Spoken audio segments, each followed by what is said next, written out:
A mother shattered by tragedy is speaking publicly for the first time this evening. 29-year-old teacher Tahira Pinnock and her 14-year-old daughter Tahalia Wright were killed last week, allegedly at the hands of Tahira's partner, before he reportedly took his own life. Now Tahira's grieving mother is revealing the pieces of her daughter's life, the one she says paints a very different picture from the rumors swirling around the case. Here's Sandy Williams with the details. Two faces, full of light and promise. 29-year-old teacher Tahira Pinnock, affectionately called Tara, and her daughter Tahalia Wright, gone violently, suddenly, leaving a mother grasping for answers. Most of what she would tell me, I think, would be the better part of our relationship. You understand? The things that probably would be such as even leading up to her dying, she would not tell me that. For the first time since the killings, Margaret Mills Pinnock is breaking her silence after reading through the pages of her daughter's journal. Pages, she says, reveal a young woman trying to hold on to love while quietly slipping into pain. Yes, she had a journal. So I was reading some of it, and majority of it would basically she just need, and even to need somebody to treat her like how she treat them. It was while commuting to work that Tara met Brandon Main, the man police believe killed her and her teenage daughter, a tragedy that ended with his apparent suicide last Friday.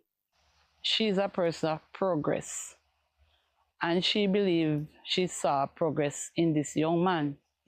So she think, she could have made it with him, right? She encouraged him to drive his own car and stop driving for other persons. A small business owner, Tara had purchased 2 cars, started a taxi operation, and rented her own home. The house that she was living, the house that she was killed in, she was the person who rented that house. It was the guy who come live with her, it's not she living with him. But buried in the pages of her journal, Margaret says were signs of strain, signs Tara may have been too ashamed or too afraid to share. In one part of it, he said that they come like sheep, but the wolf surface. There are also rumors, claims that Main had entrusted Tara with $3.5 million. Margaret says that's a lie. If she had any money for this young man, I would know. If it was the young man money that she used to buy the car, she would tell me. Because there were times when he would give her like weekend money and all of that, or if any little problem she have and him give her one extra little money, she would tell me.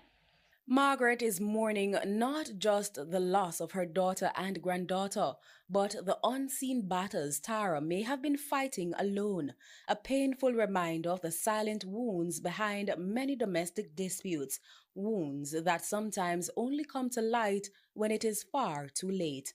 Police investigations continue, but for Margaret, closure may never come. If you or anyone you know is experiencing domestic violence, help is available. Contact the nearest police station or call 119.